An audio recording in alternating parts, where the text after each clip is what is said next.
Dungeons, synonymous with fantasy tabletop role-playing, these biomes are where adventurers make or break themselves against hordes of monsters. They are synonymous with fantasy TTRPGs, but today, we're talking about the dungeons that hide in real life. Hello everybody, and welcome to Desks and Dorks. I am Kyle, I am the Dork. We make role-playing game content, and if you like the content that we make, all of the YouTube pleasantries really do go a long way, but backing us on Patreon is a great way to support us. If you want to keep this content rolling in, you get unique games and your name in the credits. You can also, of course, pick up digital copies of the Desks and Dorks RPGs over on itch.io, and if you want physical copies of our games, you can get them from Tabletop Bookshelf, Indie Press Revolution, and Exalted Funeral. Now, with that out of the way, what are we working with today?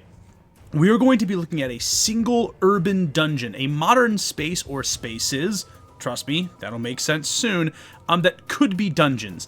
I am not going to be using any crazy history stuff this time around, because I had this idea, and I think I can successfully argue that the space we're going to talk about is not just a dungeon, but would be ideal for a dungeon.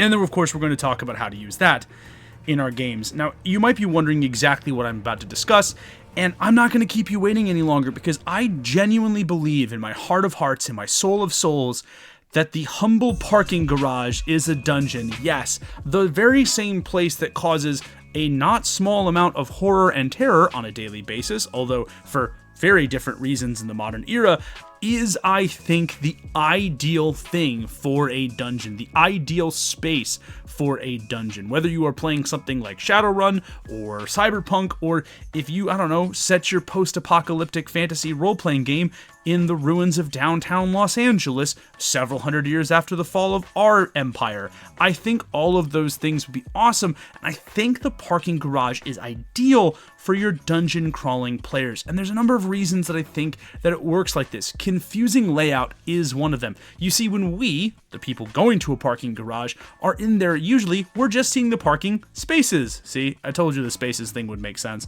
But we're usually just seeing the parking spaces, when the reality is that for many parking garages and parking complexes, it is an interconnected set of tunnels, access corridors, offices, internal spaces, whether for security or maintenance, and then of course the parking themselves. Because a lot of this is actually hidden away from public viewing, it means that we, the public, are unaware of these kind of layouts. This is especially true, by the way, if you're going to parking garages in places like airport terminals, where again, there are so many different access corridors and tunnels used by maintenance and security staff that it makes these things a set of very large antechambers or ante-rooms, and the smaller corridors and office spaces that break them up. It's a confusing layout, because, much like a regular dungeon, it is either underground or you lack access to the outside world and outside light sources to orient yourselves. Think about how terrifying a parking garage is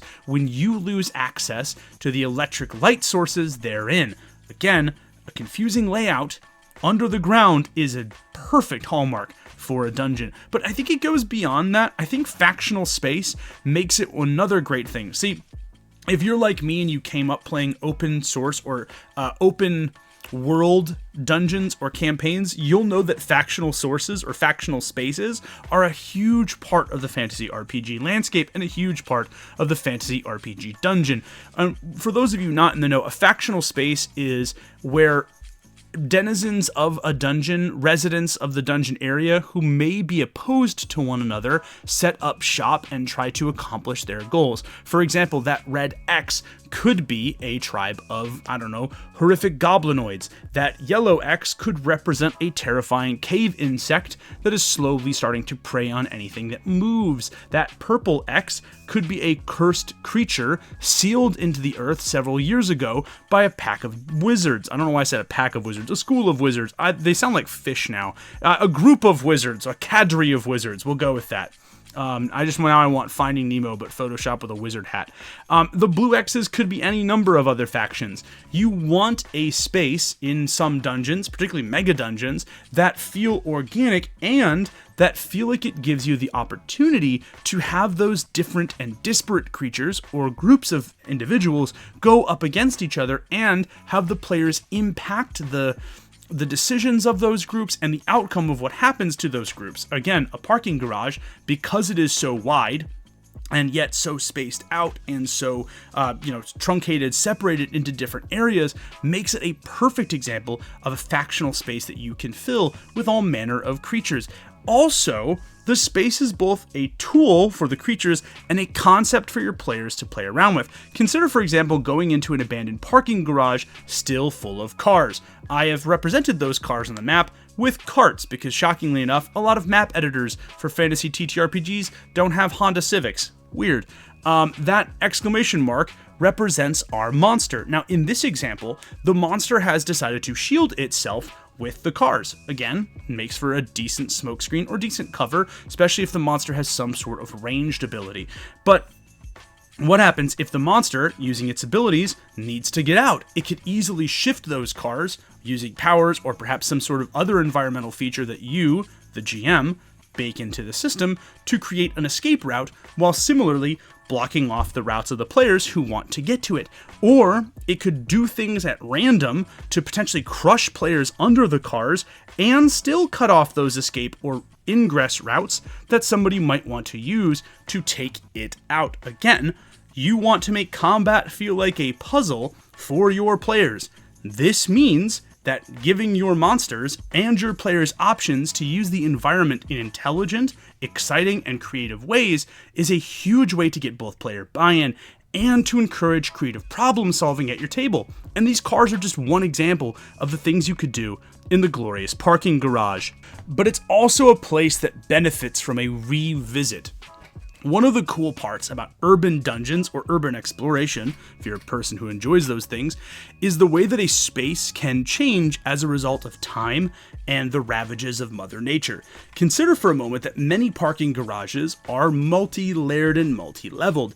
This means that they are connected both by stairwells and, more importantly for us, by elevator shafts. Now, this is an elevator shaft taken from a well-maintained parking garage in the big city. This is a picture taken from an elevator shaft that has been flooded and destroyed by the passage of time. It could be very compelling for your players to go through this space and this biome and experience it from a different angle. And if you want to get additional buy-in from your players about this angle, you could do this by experimenting with the way that your monsters work. For example, this monster right here crawls up the elevator shaft looking for prey, tries to take those tendrils through the doors to grab a person, and then make their way into their maw where they can go nom nom nom nom nom and eat a delicious player. However, this same monster might change and develop if you're going into that brackish liquid. Now it doesn't hunt up and down the elevator shaft. Now it's an ambush predator that waits for people to get too close to the murky surface of the water, or a player who is so foolish that they hop into the murky water looking for treasure. And I think the really cool thing that you can do with this is that monsters could also change because of the terrain that you have crafted and created. We already talked about how a monster could potentially use cars or vehicles of some kind as both ways to hurt the players and as ways to protect themselves and provide points of ingress and egress. However, what if a monster grows to evolve and use the elements of the area, in this case, the vehicles themselves, to become a stronger, harder to deal with threat? I think that's a really cool idea, and yes, I love this guy a lot. I didn't name him before the video. This is Chuck. Everyone say hi, Chuck. But monsters like Chuck, for example, could grow and develop and evolve to use the features of their environment in really compelling ways that maybe the players aren't necessarily aware of, and it makes for a really memorable experience both for the players and for you, because let's be real here, creating fun and interesting dungeons is part of the joy of a tabletop fantasy role-playing game. But with that out of the way, folks, I know it's a short one today. That does bring us to the end of today's video. If you would like, our Patreon is open. For $3 a month, you get your name in the credits, early access to content. For $10 a month, you get an RPG that is unique. You cannot get it anywhere else. You can only get it by being a Patreon member. But if you want our games, After the Rain, Becoming Banana Bread, You've Always Lived in the Lighthouse, and soon, A Fear Within 2nd Edition, you can get digital copies over at itch.io and physical copies of those games from Tabletop Bookshelf, Indie Press Revolution, and of course, Exalted Funeral. But as always, I could not do this without my amazing patrons: Dionysus, Chris Bates, Agile Monk, Aiden Delaney, Brian, Gorbino the Great, Stefan Brissot, Solution, Alex.vksh, and Papa Dinosaur. Gentlemen, thank you all so much for supporting Desks and Dorks and for allowing me to make the kind of content that I love making. Again, I couldn't do this without you. It means the world. But until next time, folks, I am Kyle Ott for Desks and Dorks. You are all absolutely amazing, and I'll see you in the next one. Peace.